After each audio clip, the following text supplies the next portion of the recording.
존경하는 국민 여러분, 우원식 국회의장과 선배 동료 의원 여러분, 최상목 권한대행을 비롯한 국무위원 여러분, 국민의힘 원내대표 권성동입니다. 오늘 저는 무거운 마음으로 이 자리에 섰습니다. 지금 대한민국은 매우 힘든 시기를 지나고 있습니다. 12.3 비상계엄 선포, 대통령 탄핵소추와 구속기소까지 국가적으로 큰 위기를 겪고 있습니다. 국민 여러분의 불안과 걱정이 얼마나 크신지 잘 알고 있습니다. 집권 여당으로서 책임을 통감합니다. 진심으로 사과드립니다. 저는 지난 2022년 7월 21일 이 자리에 서서 교섭단체 대표 연설을 했습니다. 새로 출범한 정부와 여당의 국정과제를 상세하게 설명드렸습니다. 그리고 2년 6개월이 지나 이 자리에 다시 섰습니다. 대통령은 직무가 정지되고 국정과제 추진은 보류 상태입니다. 왜 이런 불행한 사태가 있었는지 또 앞으로 무엇을 해야 할지 고민해야 합니다. 존경하는 국민 여러분, 현 정부가 출범한 지 3년이 채 되지 않았습니다. 하지만 그동안 적지 않은 성과가 있었습니다. 무엇보다 거시경제가 안정을 되찾았습니다. 수출은 꾸준한 증가세를 유지하고 있습니다. 어려운 여건 속에서도 지난해 경제성장률 2%를 지켜냈습니다. 1인당 국내 총생산은 3만 6천 달러대에 진입했습니다. 일본과 대만보다도 높은 수준입니다. 정부 출범 당시 6%까지 올라갔던 물가 상승률은 현재 2%대의 안정세를 보이고 있습니다. 한편 문재인 정부 시기 국가부채는 400조 원 이상 급증했습니다. 기어이 국가부채 천조원 시대를 열었습니다. 이와 같은 악조건 속에서도 정부는 민생을 지원하면서 건전재정을 추진했습니다. 그 결과 대외 신인도를 지켜냈습니다. 서민에게 큰 고통을 주었던 집값 폭등도 안정을 되찾았습니다. 적절한 주택 공급과 징벌적 과세 완화 정책 덕분입니다. 문재인 정부의 탈원전 정책을 폐기하고 원전 생태계를 복원하고 있습니다. 외교, 안보 분야에서도 괄목할 성과가 있었습니다. 문재인 정부에서 크게 흔들렸던 한미동맹은 역대 최고 수준으로 완전 복원되었습니다. 최악으로 치닫던 한일 관계도 정상화되었습니다. 한미일 삼각협력을 강화하고 굴종적인 대북 정책에서 벗어났습니다. 강력한 힘에 의한 평화를 지켜나가고 있습니다. 이러한 성과는 민주당의 국정방해 채통을 뚫고 이룩했던 것으로 더욱 값지다고 생각합니다. 하지만 미완의 과제도 있습니다. 특히 내수 침체가 지속되면서 많은 국민들께서 어려움을 호소하셨습니다. 취약계층 보호 강화, 소상공인 자영업자 지원 확대와 같은 민생 안정 정책을 펼쳐왔지만 여전히 부족합니다.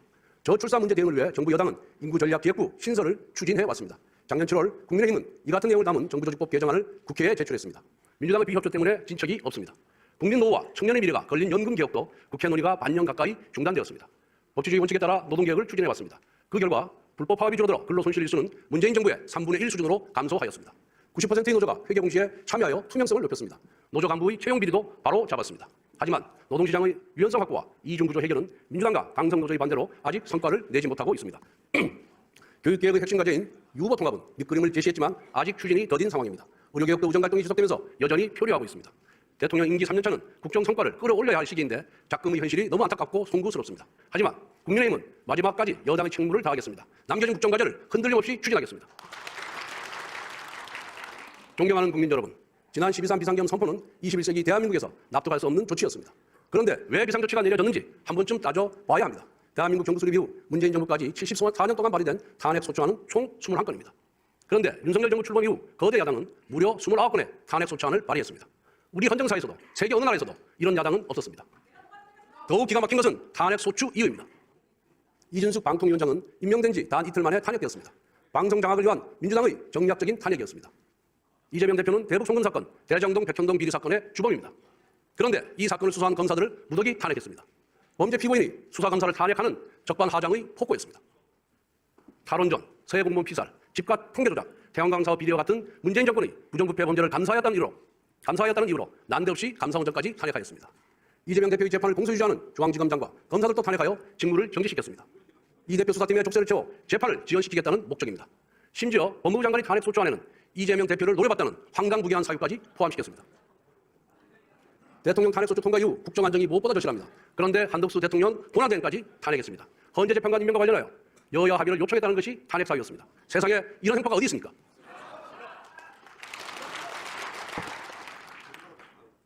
이것도 모자라서 민주당은 최상목 권한대행까지 탄핵하겠다고 시도 때도 없이 협박하고 있습니다. 여기에 대해 거대 야당은 현 정부 출범 이후 무려 23번의 특검법을 발의했습니다. 민주당이 발의한 특검법은 위헌적, 위법적 독소조항이 가득합니다. 그것도 여야 합의 없이 강행 처리하였습니다. 또한 야당은 예산 테러까지 했습니다. 민주당은 금년도 예산안을 대폭 삭감하여 단독 처리했습니다. 지역상품권 1조 원 증액에 반대한다고 보복한 것입니다. 국회 청문회는 또 어땠습니까? 다수당 힘으로 입법청문회, 청원청문회 열어놓고 온갖 기형적인 막말과 갑질을 보여줬습니다. 수많은 공직자, 기업인들을 불러서 마치 범죄자 신문하듯이 겁박하고 조롱했습니다. 청문회가 아니라 인신공격의 경연장이었습니다. 지금까지 대통령과 권한대행이 행사한 제2요구권은 총 38건입니다. 이를 두고 민주당은 독선이라고 비판합니다. 불통, 독선 이미지를 낙인 찍는 전형적인 민주당의 수법입니다. 국익을 위한 법이라면, 여야 합의로 통과된 법이라면 정부가 왜 제2요구권을 행사합니까?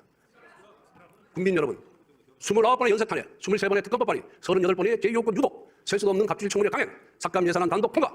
이 모두가 대한민국 건국 이후 단 한 번도 본 적이 없는 처음 있는 일입니다. 의회 독재의 기록이자 입법폭력의 증거이며 헌정 파괴의 실록입니다.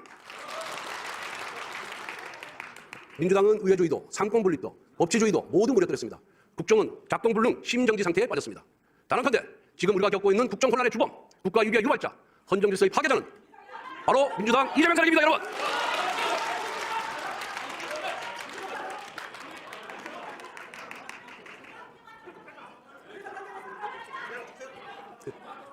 국정 혼란의 목적은 오직 하나, 민주당의 아버지 이재명 대표의 방탄입니다.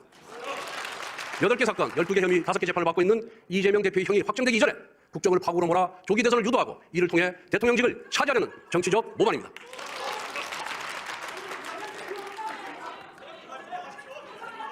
민생도 경제도 팽개치고 대표 한 사람 방탄을 위해 입법 권력을 휘두르는 개인 숭배 세력, 탄핵 특검 말고는 아무것도 할 줄 모르는 불안 조장 세력, 정치를 끝없는 갈등과 대립으로 몰아가는 국민 분열 세력, 이것이 바로 민주당의 본 모습입니다.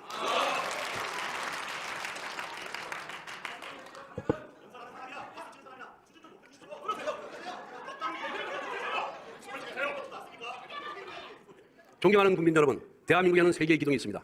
바로 자유민주주의와 시장경제, 그리고 한미동맹입니다. 민주당은 이 세 개의 기둥을 뽑아버리고 대한민국을 혼란과 쇠락의 길로 이끌려고 합니다. 한미동맹은 대한민국 외교안보의 근간이자 대한민국 번영의 밑거름입니다. 하지만 한미동맹의 역사가 순탄하지는 않았습니다. 80년대 운동권은 미제국주의 타도를 외치며 극단적인 반미투쟁을 전개하였습니다. 여기 계신 야당 의원님 중에서도 극렬하게 반미투쟁에 앞장섰던 분들이 있습니다. 이제는 생각이 좀 바뀌셨습니까? 지금도 민노총을 비롯한 좌파단체는 주한미군 철수, 한미연합훈련 중단을 외치며 한미동맹을 위협하고 있습니다. 그런데 최근 민주당은 난데없이 한미동맹 지지 결의안을 발의했습니다. 이재명 대표도 한미동맹을 부쩍 강조하고 있습니다. 조기 대선을 겨냥한 위장전설입니다. 카멜레온의 보호색이 성적이 무늬로 바뀌었습니다. 지난 12월 7일 대통령 1차 탄핵소추안에는 자유민주주의 국가들과의 연대를 강화하는 가치외교가 탄핵사유로 명시되었습니다. 여기 계신 야당 의원님들께 묻겠습니다. 정말 가치외교가 탄핵사유입니까? 만약 그렇다고 생각한다면 여러분은 대한민국의 근간을 부정하는 것입니다. 과거 이재명 대표는 미군을 점령군이라고 했습니다. 주한미군 철수도 각오해야 한다고 했습니다. 2017년 대선 당시에는 대통령이 되면 사드 배치를 처리하겠다고 했습니다. 지난 대선 때는 공식 선거운동 첫날부터 사드같이 흉악한 거 말고 보일러를 놔드리겠다고 조롱했습니다. 만에 하나 지난 대선에서 이재명 대표가 집권하였다면 무슨 일이 벌어졌겠습니까? 한미관계는 위기에 빠졌을 겁니다. 사드를 비롯한 안보 자산을 포기했을 겁니다. 주한미군 철수도 수수방관했을 겁니다. 자유민주주의 국가와 연대는 무너졌을 겁니다. 그 대신 북한에게 목을 매면서 종전선언이라는 종이 쪼가리 한 장을 구걸했을 겁니다. 국민 여러분, 대한민국은 경제력 세계 10위권, 군사력 5위의 강국입니다. 한미관계도 산업동맹, 경제동맹으로 더욱 확장해야 합니다. 대표적으로 원자력, 반도체, 조선업이 있습니다. 모두 안보와 직결된 전략 산업입니다. 원자력 분야에서 미국의 원천기술과 강력한 외교력, 그리고 한국의 원전건설과 운영 능력이 결합하면 강력한 시너지를 발휘할 수 있습니다. 그런데 누가 우리 원전산업 생태계를 파괴했습니까? 바로 민주당입니다. 민주당은 작년 말에도 차세대 원전기술인 수준 냉각고성로 연구개발 예산을 삭감했습니다. 70억 원에서 7억 원으로 줄였습니다. 예산 90%가 날아갔습니다. 반도체 산업 육성을 위한 반도체 특별법과 전력망 특별법 통과도 발목을 잡고 있습니다. 반도체와 전기가 부족한데 어떻게 첨단 산업을 육성합니까? 쌀 없이 밥 짓겠다는 거짓말입니다. 대한민국 조선업은 세계 최고 수준입니다. 미국 트럼프 대통령도 우리 조선업을 주목하고 있습니다. 우리 조선업계가 미 해군 함정을 유지, 보수, 정비할 수 있다면 조선업 발전은 물론 안보에도 도움이 될 수 있습니다. 그런데 첨단 미래형 조선업을 국가 전략기술로 지원하는 조세특례 제한법 개정안이 민주당 때문에 국회 기재위원회 문턱도 넘지 못하고 있습니다. 동맹을 강화하는 전략산업을 내팽개치면서 어떻게 한미동맹을 강화할 수 있습니까? 아울러 지금 동유럽, 중남미 국가에서 우리의 우수한 K방산 수입을 원하고 있습니다. 그런데 국방장관의 공석으로 고위급 협상에 큰 차질을 빚고 있습니다. 최대행은 국방장관을 즉시 임명해서 국가안보와 방산 수출에 만전을 기해 주시기 바랍니다. 존경하는 국민 여러분, 작년에 노벨 경제학상을 수상한 데런 에스모글로 교수는 대한민국이 번영하고 북한이 몰락한 원인이 경제제도의 차이에 있다고 했습니다. 대한민국은 국민의 사유재산권을 보장하고 노력에는 인센티브를 제공하며 혁신에는 보상을 주는 시장경제체제를 세웠습니다. 이와 같은 포용적 경제제도 덕분에 대한민국은 한강의 기적을 이루었습니다. 그런데 민주당이 발의했던 법안을 보면 반시장적이고 반기업적인 악법이 대다수입니다. 소위 노란봉투법은 불법 파업을 조장하여 산업 전반을 난장판으로 만들 것입니다. 국회중앙감정법은 국회가 마음대로 기업 구성원들의 개인정보와 기업의 영업기밀을 들여다볼 수 있습니다. 이것은 시장과 기업에 대한 정치 권력의 약탈입니다. 민주당은 그렇게 약탈한 전리품을 좌파단체와 나눠갔습니다.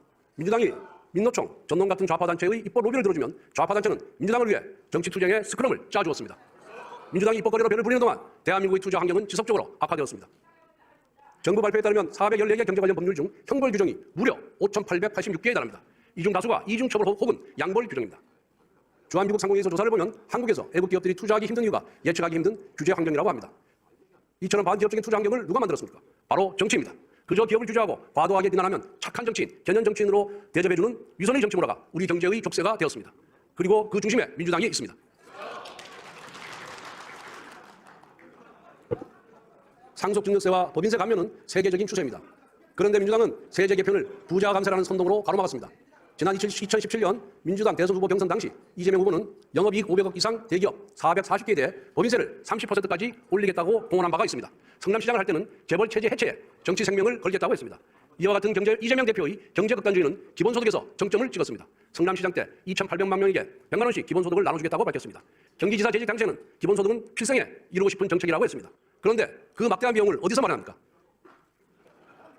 지난 대선 당시 이재명 후보는 데이터세, 인공지능 로봇세, 국토 보유세를 거두면 기본소득 개헌을 마련할 수 있다고 했습니다. 그야말로 신기루 같은 이야기입니다. 지구상에서 기본소득을 도입한 나라는 단 하나도 없습니다. 그런데 최근 이재명 대표는 실용주의를 표방합니다. 기업 경쟁력이 국가 경쟁력이다. 기본소득 재검토할 수 있다. 지금은 성장이 시급하다며 자신의 과거를 전면 부정하고 있습니다. 하지만 정치적 유불리에 따라 바꾼 말들은 언제든 강성 지지층이 원하는 포퓰리즘으로 회귀할 것입니다. 이재명 대표와 민주당이 정책과 노선을 진정 수정할 의지가 있다면 노란봉투법, 국채증언감정법부터 폐기하십시오. 대신 여야가 합의한 민생법안들을 당장 통과시키십시오. 만약 그렇지 못한다면 이재명 대표가 외친 실용주의는 정치적 가면극에 불과합니다. 존경하는 국민 여러분, 대한민국 자유민주주의가 위기에 봉착했습니다. 이미 민주당은 지난 2018년 헌법 제4조에 규정되어 있는 자유민주적 기본질서에서 자유를 삭제하려다가 실패했습니다.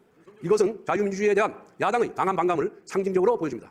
최근 민주당은 인터넷 커뮤니티 카카오톡을 통해 소위 가짜뉴스를 유포하면 일반인도 고발하겠다고 선언했습니다. 그리고 민주파출소 같은 회계한 홈페이지를 만들어 신고도 받고 있습니다. 당대표가 검사를 사칭하더니 당은 경찰을 사칭하고 있습니다. 이 브라더가 당신을 주시하고 있다. 조지 오웰의 소설 1984에 나오는 유명한 문장입니다. 이제 이 문장은 우리 현실 속에서 민주당이 당신을 주시하고 있다로 바뀌고 있습니다. 민주당의 검열과 본능은 여론조사업체 관리법안, 언론재갈법, 언론사에 대한 광고 압박에서도 볼 수 있습니다. 이처럼 민주당과 이재명 대표는 의회 권력만으로도 무소불위 권력을 휘두르고 국민의 일상까지 감시합니다. 민주당의 권력이 더 커지면 무슨 일이 벌어지겠습니까? 국민의 사생활도 통제하는 공포정치가 일상화될 것입니다. 반대 세력에 대한 끝없는 정치보복과 숙청이 벌어질 것입니다. 국민 여러분, 국민의힘이냐 민주당이냐라는 질문은 자유민주주의냐 1인 숭배 독재주의냐라는 질문과 같습니다. 안정과 통합이냐 혼란과 분열이냐라는 질문과도 같습니다. 그리고 그 답은 명확합니다. 존경하는 여야 의원 여러분, 파도를 탓하지 말고 바람을 없애라는 옛 말씀이 있습니다. 문제의 근본 원인을 찾아 해결하라는 뜻입니다. 저는 우리가 겪고 있는 정치 위기의 근본적인 해결책은 개헌이라고 생각합니다.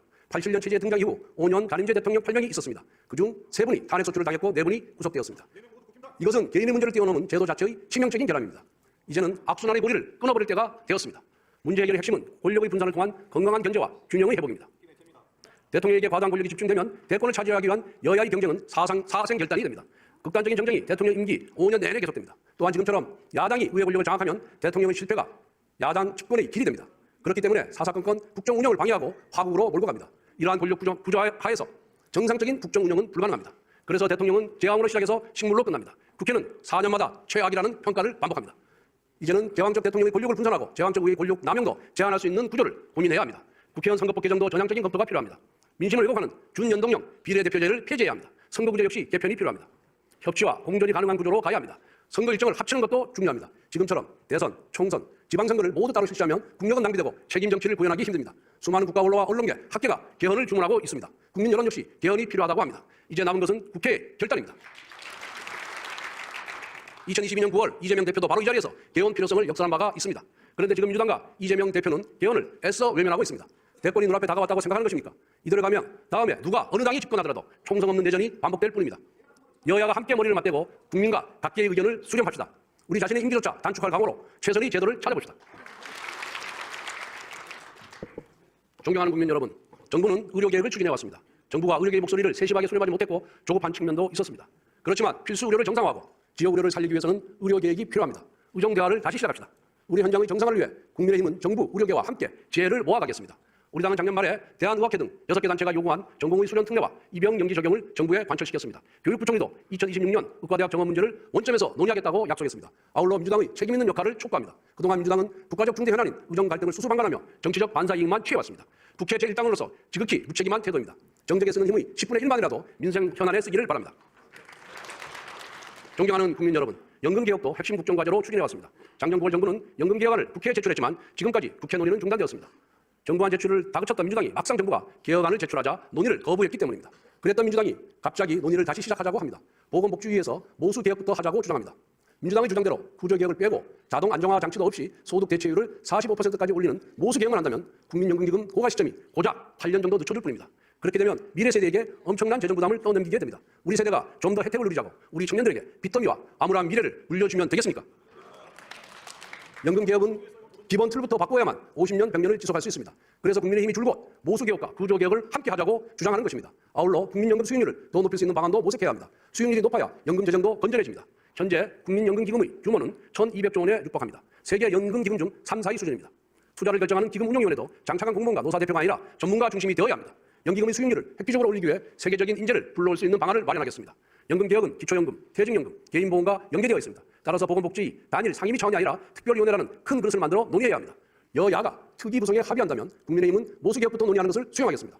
그러나 반드시 구조개혁과 수익률 개혁 논의가 이어지는 장치가 마련되어야 할 것입니다.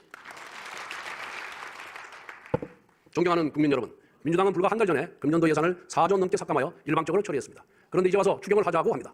국가 예산을 이렇게 당리당략으로 분탕전하면 안 됩니다.